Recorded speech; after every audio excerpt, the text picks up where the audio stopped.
오늘의 말씀은 12시간 만에 지옥에서 천국으로 12시간 만에 지옥에서 천국으로 간 사람을 소개하겠습니다.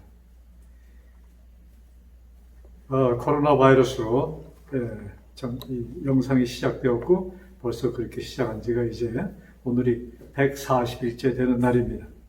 이제 거진 5개월이 다 왔습니다. 자, 오늘의 말씀, 사도행전 16장에 있는 말씀, 아마 여러분들이 지옥에서 천국, 12시간 만에 지옥에서 천국으로 하니까 아마 여러 생각도 있겠지만은 또 아시는 분은 금세 답을 찾으셨으리라 믿습니다. 사도행전 16장 22절부터 34절에 기록된 말씀입니다.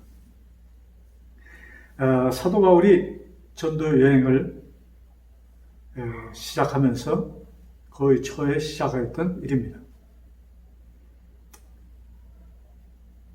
사도 바울이 억울하게 참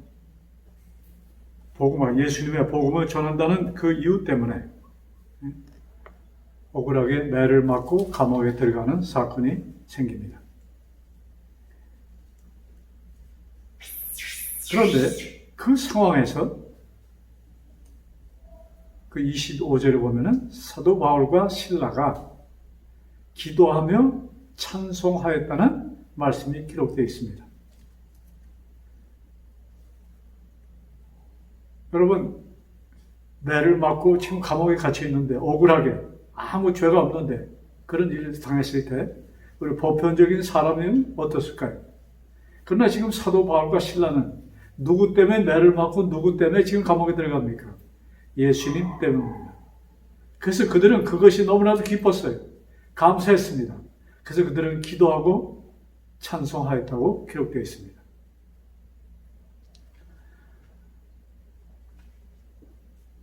그 순간 이제 사도 바울이 기도하고 찬송하였는데 갑자기 큰 지진이 일어났습니다. 그래서 기록을 보면은 그 옥에 기초되는 그것이 감옥의 기반이 흔들렸다고 했습니다. 그러면서 옥문이 열리고 그 바울과 실라 또 그 외 다른 죄수들을 묶었던 쇠사들이 다 풀렸습니다. 자, 여러분 너무나도 잘 아는 이야기인데 그 순간 그 소리에 지진과 이런 그 문이 열리는 이런 소리에 간수가 잠에서 깹니다. 딱 눈을 뜨고 보니까 옥문이 열려 있고 즉각적으로 뭐를 생각합니까? 죄수들이 도망갔겠구나. 그러나 그 중에 어느 누구도 도망간 사람은 없었습니다.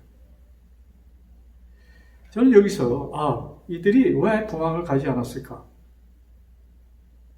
여러분, 그 지옥 같은 감옥이 그들이 찬송하고 기도드리고 찬송하였을 때 거기에는 천사들이 와 있었고 그곳은 그 순간 천국으로 변했습니다. 그래서 어느 누구도 그 자리를 뜨고 싶은 마음이 없었습니다. 바로 그 전만 해도 기회만 있으면 도망갈 준비가 되어 있던 참 그 사람들이 어느 누구도 도망가고자 하는 사람이 없었습니다. 참 놀라운 일이었죠. 30절에 보면은 그 상황 중에 자기를 하라던 그 간수를 소리 지르면서 우리가 여기 있으니 당신 절대로 자결하지 마십시오 하는 소리를 질렀을 때 그 간수가 보니까 아무도 도망가지 않았습니다. 30절에 그는 이렇게 얘기합니다. 선생들이여 내가 어떻게 하여야 구원을 받으리이까 하구나. 선생들이여 내가 어떻게 하여야 구원을 받으리이까. 자, 그 질문 자체도 놀라운 질문입니다. 그들은, 그 간수는 사도 바울과 실라를 보면서 구원받은 사람이라는 것을 느꼈습니다. 참 그에게 그 순간 구원이라는 것이 무엇을 상징했는지, 무슨 생각으로 그런 질문을 했는지 정확히는 나와 있지 않지만, 그러나 그는 정말로 이들이야말로 이들이 사는 삶이야말로 정말로 정확하고 올바른 삶이라는 것을 그 간수는 깨달았겠죠. 자, 그때 사도 바울이 그에게 대답합니다. 그 전에 질문은 어떻게 하여 구원을 받으리까 하고 질문하니까 주 예수를 믿어라. 그리하면 너와 네 집이 구원을 받으리라고 이렇게 대답을 합니다. 여기 기록은 없지만 간수는 분명히 물었겠죠. 주 예수라는 분이 누구십니까? 예수가 누굽니까? 그때 사도 바울은 당신이 만난 예수님, 당신은 본래 누구였으며 또 예수를 만난 후에 그 자신을 그는 분명히 이 간수에게 설명하였을 것입니다. 자, 거기 계속 보면은 33절 그 밤 그 시각에 간수가 그들을 데려다가 맞은 자리를 씻어주고 자기와 그 온 가족이 다 침례를 받은 후 여기 32절을 보면은 주의 말씀을 그 사람과 그 집에 있는 모든 사람에게 전하더라. 사도 바울이 지금 간수와 그의 모든 식구들에게 복음을 전합니다. 그리하여 그 모든 식구들과 간수는 물론 그들이 예수님을 받아들입니다. 다 침례를 받고 그 다음에 34절 그들을 데리고 자기 집에 올라가서 음식을 차려주고 그와 온 집안이 하나님을 믿음으로 크게 기뻐하니라.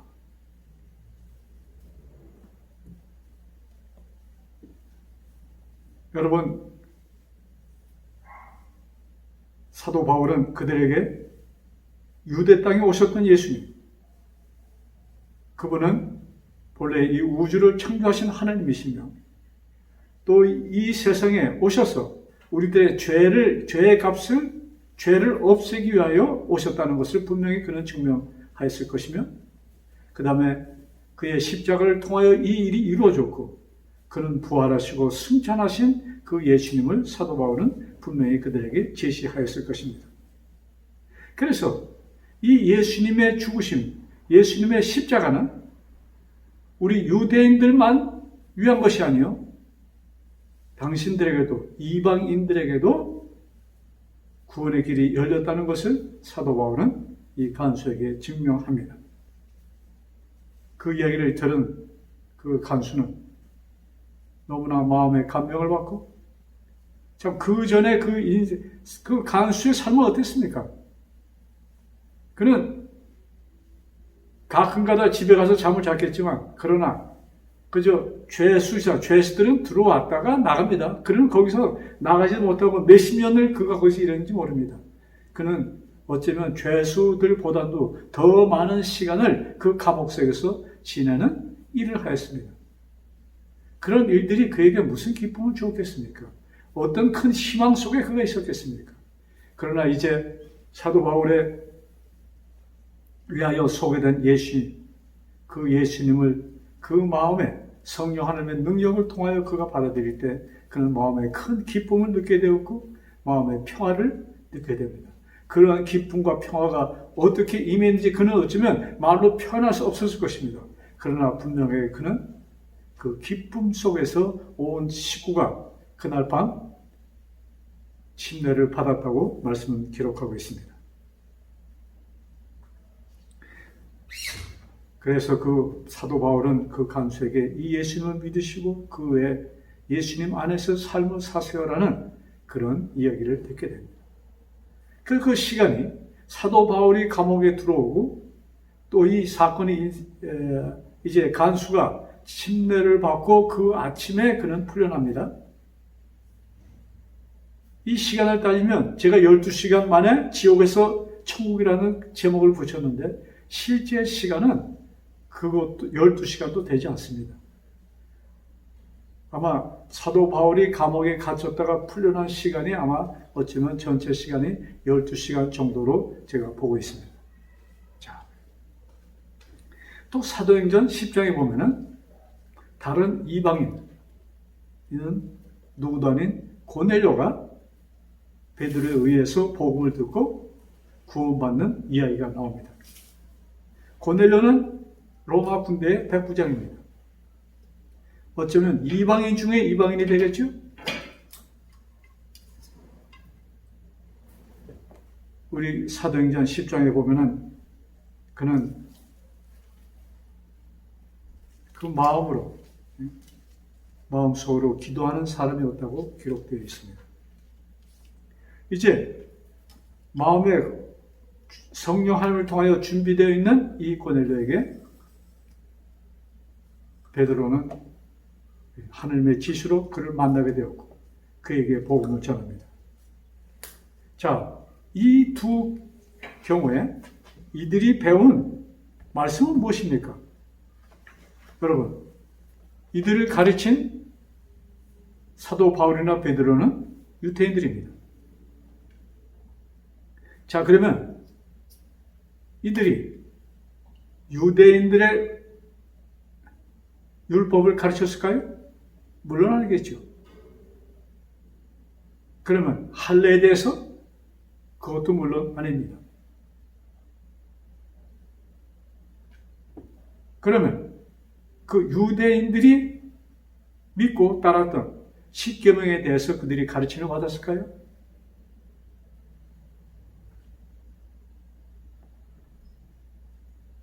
유대인들은 하나님의 계명을 지키며 또 특별히 안식일과 절기 이런 것을 지켜야 그들에게 구원이 있다고 그들은 배워왔고 그렇게 그들은 살고 있었습니다.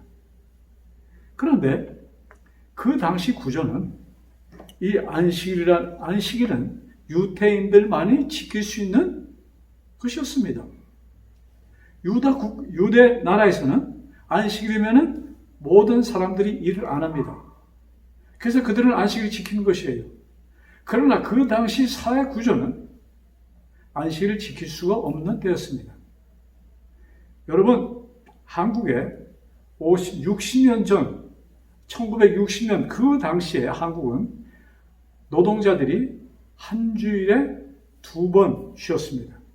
한 달에 2번 쉬었습니다. 그래서 보름에 한 번씩, 그래서 2주일마다 오는 그 일요일에 그들이 쉬었습니다. 그래서 한국에 일주일에 한 번씩 쉬는 제도도 그렇게 오래된 제도는 아닙니다. 자, 고대시대, 지금으로부터 2000년 전, 그 당시 세상은 일주일에 한 번씩 쉬는 제도가 물론 없었습니다. 그것은 유일하게 유다 땅에, 유다 나라에만 있었던 것입니다. 그것도 다른 날이 아닌 안식일, 즉 토요일에 그들은 쉬었던 것입니다. 자, 감옥을 지키는 공무원입니다. 로마의 백부장 고넬료. 자, 이들이 이 복음을 받아들인 후에 안식일을 지킬 수 있었을까요? 네, 물론 아니죠. 자, 사도 바울은 로마에 있는 그리스도인들에게 편지를 쓰면서 우리는 하나님의 양자들이 되었다고 이렇게 기록합니다. 그것이 로마서 8장 14절과 15절에 있는 말씀인데,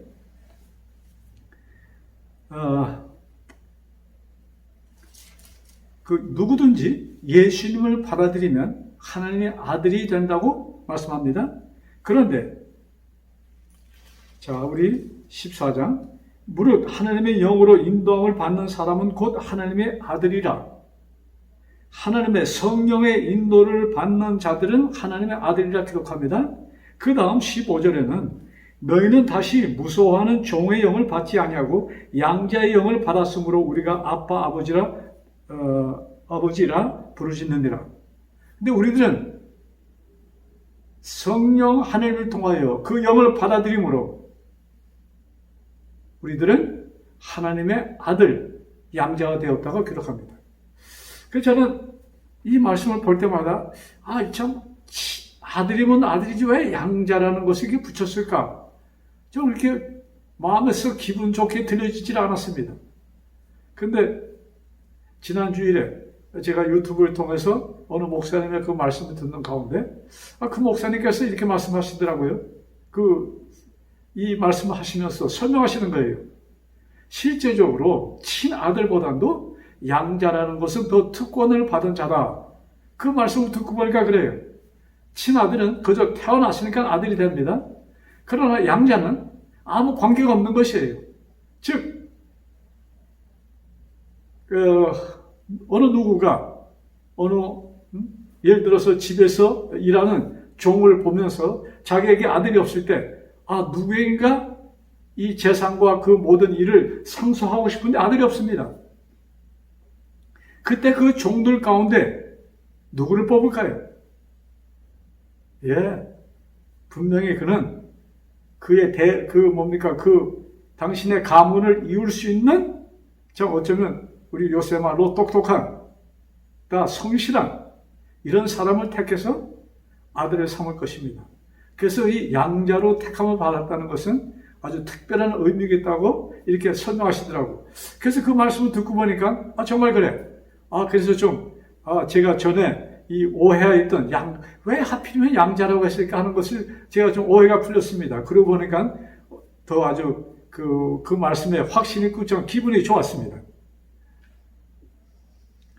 자, 이 말씀을 우리 로마서 지금 이 8장 14절 15절에 이 말씀이 믿겨지고 받아들인 자는 얼마나 이 말씀이 그들에게 기쁨이 되겠습니까? 여러분, 내가 이제 택함을 받아서 하나님의 아들이 되었다.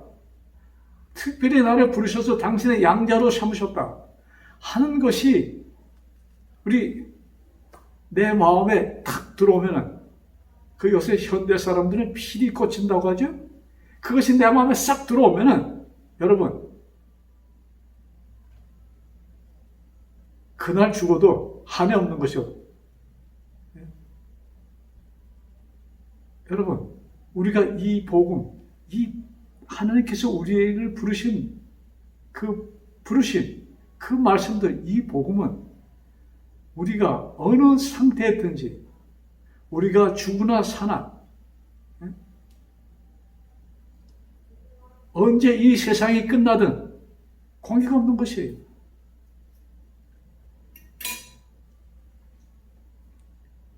이 복음을 받아들인 자들의 삶은 매일매일이 기쁨의 삶이 될 것입니다. 그래서 우리는 사실 내일은 우리에게 없는 것입니다. 어쩌면 오늘이라는 내일이 있죠. 그러나 우리가 자신 있게 나는 내일도 있을 것입니다 라고 말할 수 있는 사람은 한 사람도 없는 것입니다. 그래서 이 복음은 오늘 받아들이는 것입니다. 내일이 아니에요. 그래서 오실 예수님이 아니고 나에게 임하신 예수님, 이것이 진정한 복음이 되겠습니다. 자, 하루는 참 이런 일이 있었습니다. 우리 갈라디아 2장에 있는 말씀인데, 자, 갈라디아 2장 봅시다. 자, 갈라디아 2장 11절부터 16절에 있는 말씀인데, 제가 한번 읽을까요? 베드로가 안디옥에 이르렀을 때 책망받을 일이 있기로 내가 그를 대면하여 책망하였노라. 사도 바울이 베드로를 안디옥에서 만났을 때 베드로에게 책망할 일이 있어서 그가 공개적으로 사람들 앞에서 베드로를 책망하였습니다. 와, 참 뭡니까? 베드로와 사도 바울의 위치를 보면은 베드로는 이 사도 바울의 한참 위에 선배입니다. 예수님의 제자였고 예수님을 직접 만나본 분이었습니다. 그런데 사도 바울이 이 베드로를 책망하였다 이 얘기입니다. 자, 무슨 사건이 있었는가? 12절 갈라디아 2장입니다. 12절 야고보에게서 온 어떤 이들이 이르기 전에 베드로가 이방인과 함께 먹다가 그들이 오매 그가 할례자들을 두려워하여 떠나 물러가매 남은 유대인들도 그와 같이 외식함으로 바나바도 그들의 외식에 유혹되었느니라. 베드로가 이방인들과 같이 식사를 하다가 야고보에서 사람들 왔는데 유대인이 왔습니다. 그때 유대인들은 이방인과 식사하는 것이 금지되었다가 유대인들은 이방인과 절대 마주 앉아서 식사를 안 했습니다. 왜? 그들은 사람 취급도 안 했으니까요. 근데 이제 베드로는 복음을 받아들인 참 예수님의 제자 베드로는 이제 그 담이 무너졌습니다. 그 성경에 그런 말씀 있잖아요. 예수님께서 그 이방인과 유대인의 그 담을 허무셨다는 말씀들이 기록되어 있잖아요. 그래서 이들은 유대인이나 이방인에게 누구에게나 막론하고 이제 이 복음을 증거하는 사도 베드로가 이방인들과 같이 식사를 하다가 이 유대인이 들어오니까 멈칫하고 그들과 같이 식사 안 하던 것처럼 이렇게 외식하고 거기서 이렇게 일어났다는 얘기입니다. 그러니 베드로와 같이 식사하던 유대인들, 거기에 바나바, 참 바울의 절친 바나바죠. 바나바도 같이 앉아 식사하다가 어떻게 했어요? 안 먹은 척 같이 앉고 있지 않았던 것처럼 일어나서 딴짓을 했다는 얘기입니다. 그것을 본 사도 바울이 베드로에게 이렇게 얘기합니다. 자, 여러분, 이 말씀 꼭 성경에 이렇게 금을 걷다가 이렇게 표현했다가 다시 한번 여러 번 읽어보시기 바랍니다. 제가 읽어드리겠습니다. 그러므로 나는 그들이 복음의 진리를 따라 바르게 행하지 아니함을 보고, 사도 바울이 그런 행동을 하는 베드로 또와 같이 있었던 그 사람들을 보고 바르게 행하지 아니함을 보고 모든 자 앞에서 베드로에게 이르되 내가 유대인으로서 이방인을 따르고 유대인답게 살지 아니하면서, 자, 내가 유대인으로서, 잘 들으세요, 유대인으로서 이방인을 따르고, 무슨 얘기예요? 베드로가 이방인처럼 살았다는 얘기입니다. 좀 오해하지 마세요. 베드로가 이방인처럼 막 살았다는 얘기가 아니잖아요. 무엇을 얘기하는 것입니까? 깊이 좀 생각해 보시기 바랍니다. 네가 유대인으로서 이방인을 따르고 유대인답게 살지 아니하면서,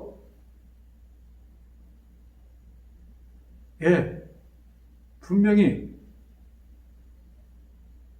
예수님을 만나기 전에 그들은 예수님이 운명하시는 그날까지 그 전날까지 그들은 유월절을 지켰습니다. 그러나 예수님의 십자가 이후로, 예수님의 부활과 승천 이후로 그들은 유월절을 지키지 않았습니다. 그것만이 아닙니다. 유대인답게 이방인처럼 산다는 것이 무엇입니까? 물론 그들은 할례에 대해서도 기록되어 있죠.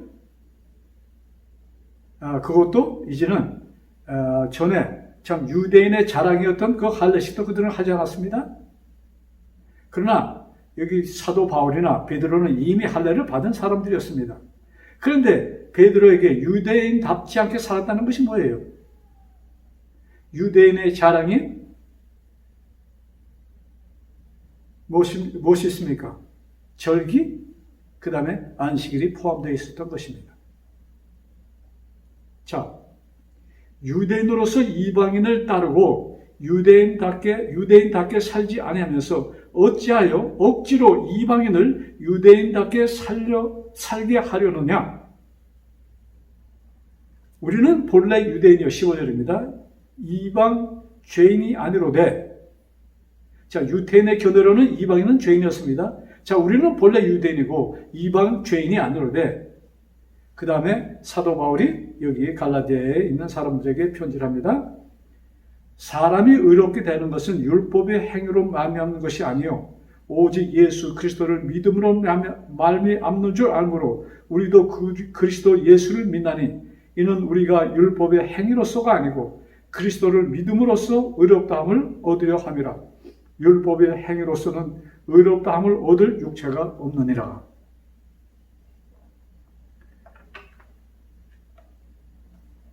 예루살렘 총회에서 할례식은 이방인들에게 복음이 증거되는데 그 다음에 무슨 사건이 있었습니까?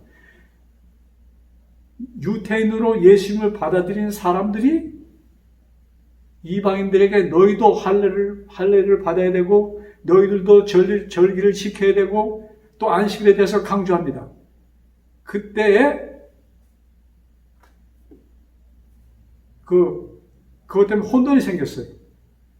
그래서 그것을 예루살렘 총회, 우리가 유명한 예루살렘 총회죠. 거기에서 회의를 열고 그들의 결정은 뭐예요? 할례식을 그만두고 그 다음부터 무엇만 유대인들이 우리가 계속 지킬 것에 대해서 얘기합니까?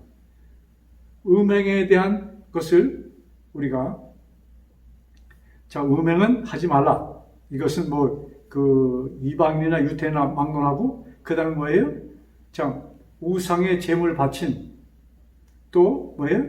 목매어 죽인 짐승들 이런 것을 먹지 말되 그 외 것은 허용합니다. 여러분, 할례식은 유대인의 상징이었습니다. 모세가 시내산에서 십계명을 받기 몇백 년 전에 그들의 조상되는 아브라함을 부르시면서 그때부터 시작된 예식이 할례식입니다. 이 할례식은 그들의 몸에, 남자들 몸에 있는 하나님의 백성이라는 상징이었습니다. 근데 그것을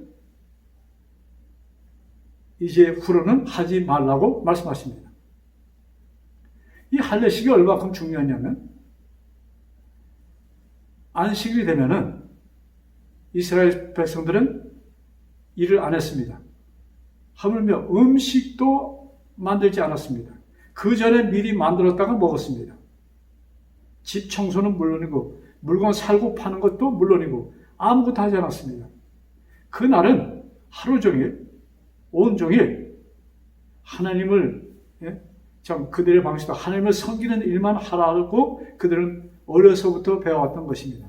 그런데 안식일이어도 꼭 하는 것은 하나 있었습니다. 그 날이 할례 받을 날이면 그 할례식을 하였습니다.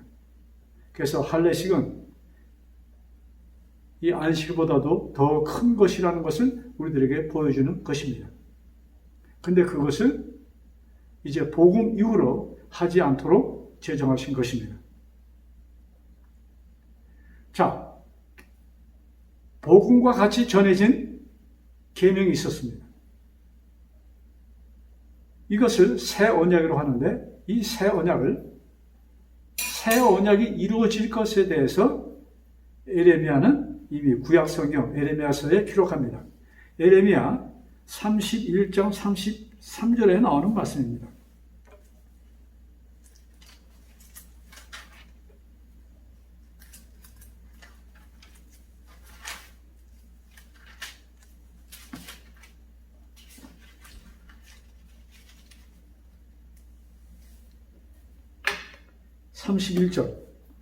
여호와의 말씀이니라. 보라, 날이 이르리니 내가 이스라엘 집과 유다 집에 새 언약을 맺으리라. 자, 날이 이르리니 언젠가 우리 이스라엘 사람들, 유대인들에게 이스라엘 집과 유대 집에 새 언약을 맺을 것이다. 근데 그 새 언약이 무엇인가? 33절. 그날 후에 내가 이스라엘 집과 맺을 언약은 이러하니 곧 내가 나의 법을 그들의 속에 두며 그들의 마음에 기록하여 나는 그들의 하나님이 되고 그들은 내 백성이 될 것이라. 여호와의 말씀입니다. 하나님께서 당신의 법을 사람들의 마음과 생각에 심어준다는 말씀입니다. 이것이 새 언약이에요. 자, 이 말씀이 우리 히브리서에 이렇게 기록합니다. 히브리서에 이 말씀을 반복하시면서 히브리서 8장 10절입니다. 또 또 주께서 이르시되 그날 후에 내가 이스라엘 집과 맺을 언약은 이것이니 내 법을 그들의 생각에 두고 그들의 마음에 이것을 기록하라. 나는 그들의 하나님이 되고 그들은 내 백성이 되리라. 사도 바울은 히브리서를 쓰면서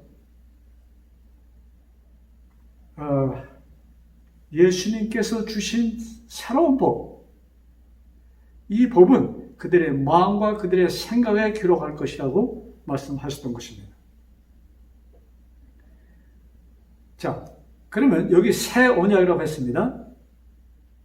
옛 언약은 모세가 받은 돌비와 율법책들에 기록되어 있습니다. 옛 언약. 이제 새 언약은 예수님께서 주신 언약입니다. 그래서 그 십계명 돌비가 들어있는 그 궤를 법궤라고 부르지 않고 언약궤라고 불렀습니다. 그래서 이스라엘 사람들은 어딜 가든지 이 언약궤를 메고 다녔습니다. 그래서 전쟁 때에도 그것을 갖고 갔을 때가 있었습니다. 자, 근데 이 새 언약은 예수님께서 주셨는데 그것을 가장 잘 설명하는 것이 빌립보 2장에 기록되어 있는 것입니다. 빌립보 2장 5절과 7절에 다음과 같이 기록되어 있습니다. 여러분 잘 아시는 말씀입니다. 빌립보 2장. 그러나 제가 성경을 읽어드릴게요. 빌립보 2장 5절부터 7절에 있는 말씀. 8절까지 되겠습니다. 너희 안에 이 마음을 품으라. 곧 그리스도 예수의 마음이니. 그는 근본 하나님의 본체시나 하나님과 동등됨을 취할 것으로 여기지 아니하시고 오히려 자기를 비워 종의 형체를 가지사 사람들과 같이 되셨고 사람의 모양으로 나타나사 자기를 낮추시고 죽기까지 복종하셨으니 곧 십자가에 죽으시니라. 새 언약은 십자가입니다. 십자가가 이룬 복음입니다. 이것을 우리 마음에 품으라. 즉 예수님의 마음을 우리 마음에 품으라는 말씀입니다. 자, 그는 근본 하나님이셨는데 종으로 오셔서 사람으로 오셔서 그것도 그냥 보통 사람처럼 지내는 것이 아니고 사람들을 위하여 당신의 목숨을 주시고 사람들을 구원하시기 위하여 십자가에서 죽으시는 것에 대해서 말씀하시면서 그 마음, 섬기는 마음, 그 마음을 품으라고 말씀하십니다. 자, 이 마음을 품는 자들에게 일어나는 그 현상이라고 할까요? 자, 우리 아까 본 갈라디아 5장 14절에 예수님의 마음을 품는 자 14절 갈라디아 5장 14절 온 율법은 내 이웃 사랑하기를 내 자신과 같이 하라 하신 말씀에서 이루어졌느니라. 여러분, 하나님의 율법은 내 이웃을 내 자신처럼 사랑하는 그 말씀 안에 다 이루어졌다는 말씀입니다.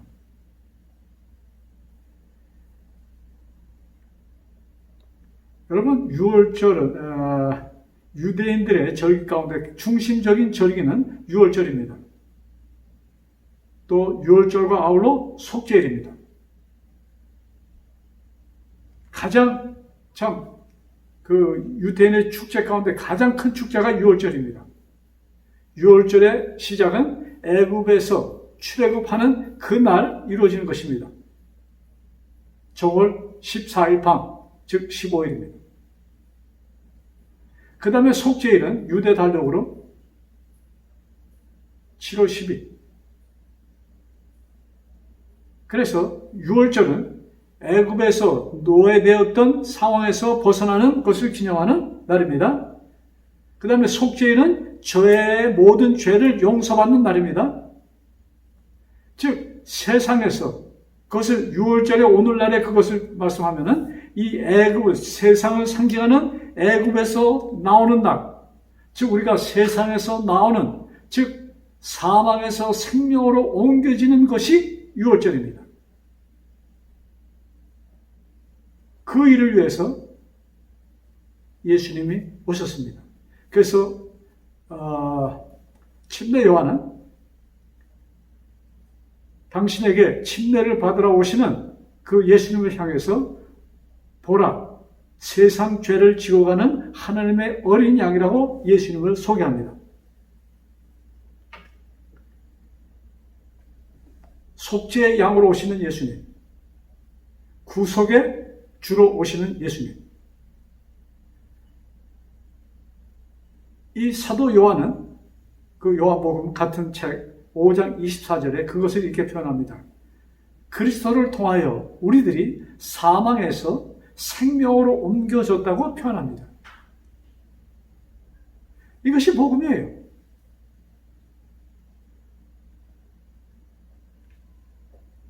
그런데 이런 것은 무조건적인 사랑만이 이룰 수 있는 것입니다.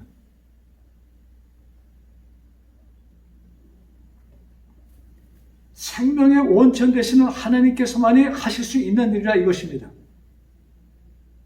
그런데 그것도 조건 없이 무조건 하시는 것입니다. 조건이 있을 수가 없어요.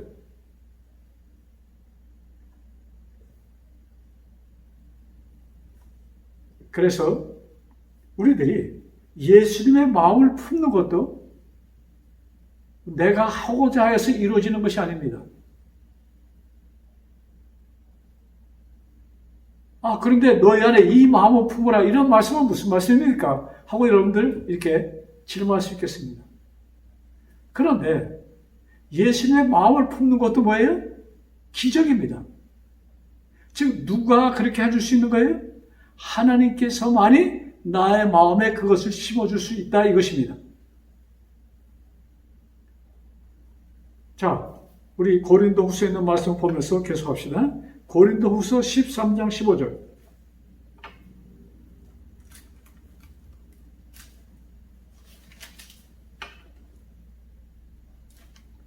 고린도후서 13장 15절입니다.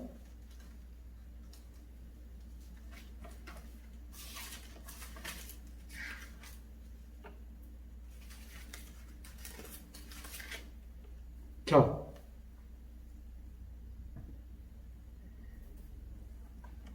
잘 들어보세요. 너희는 믿음 안에 있는가? 너희 자신을 시험하고 너희 자신을 확증하라. 너희가 믿음 안에 있는가? 너희 자신을 시험하고 확증하라.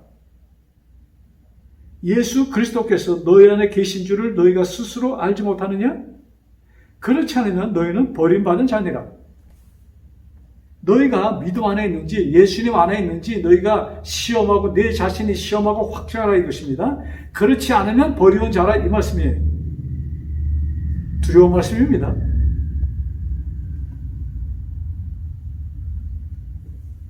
이 말씀을 보면은 내 자신이 이룰 수 있는 것처럼 이렇게 들을 수가 있어요.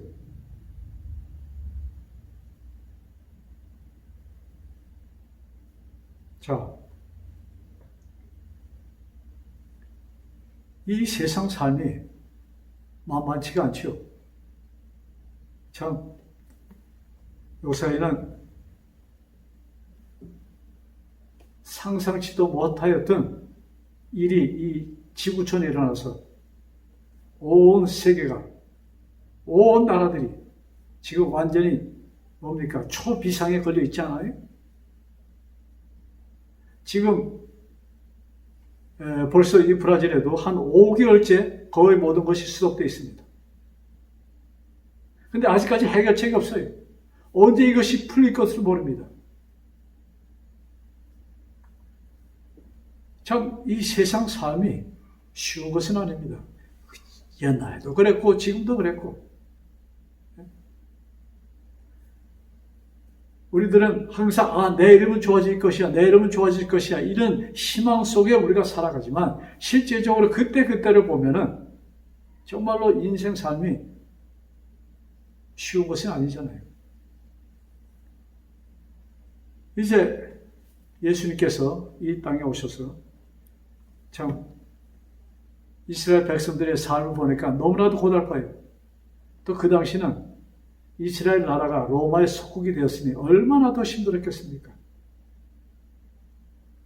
먹고 살기가 힘든 때였습니다. 그래서 그들을 향하여 예수님께서 이렇게 말씀하십니다. 그 마태복음 5장, 6장, 7장에 있는 말씀이잖아요.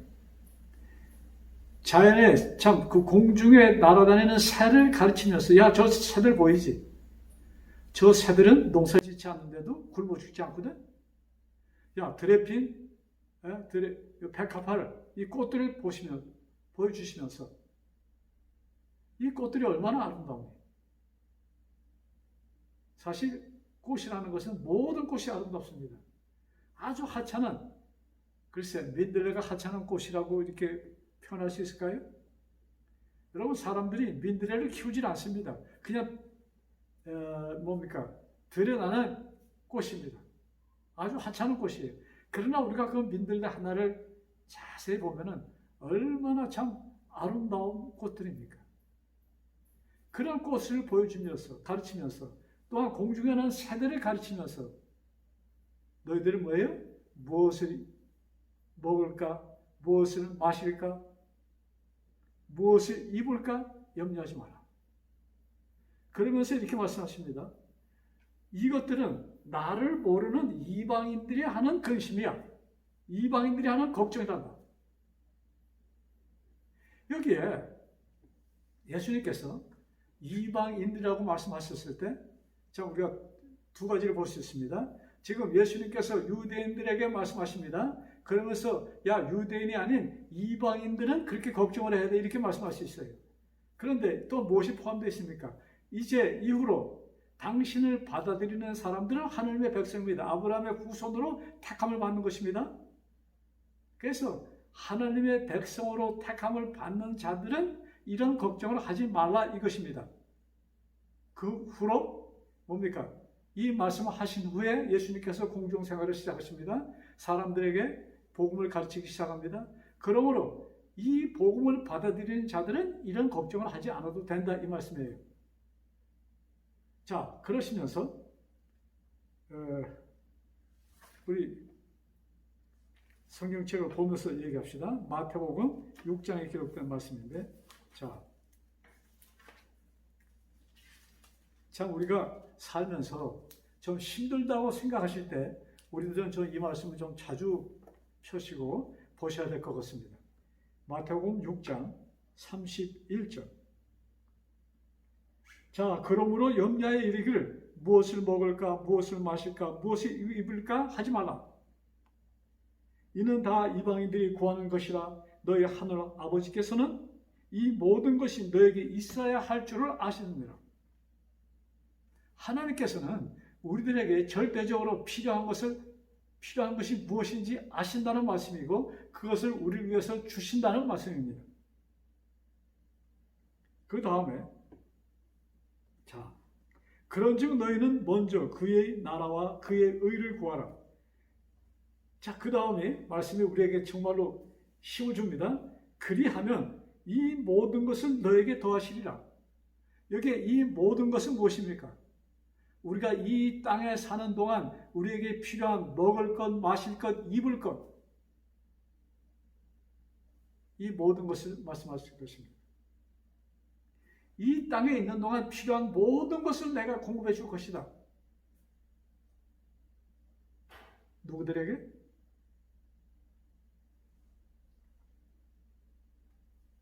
당신의 백성들에게. 사실 그렇다고 해서 하나님께서 이방인들은 다 버리셨나요? 그렇지 않죠. 그래서 비는 모든 인류에게, 햇빛도 모든 인류에게, 모든 생산 과정이 모든 인류에게 주십니다. 그런데 차이가 있어요. 이 세상 사람들은 이방인들은 항상 걱정을 해야 됩니다. 왜?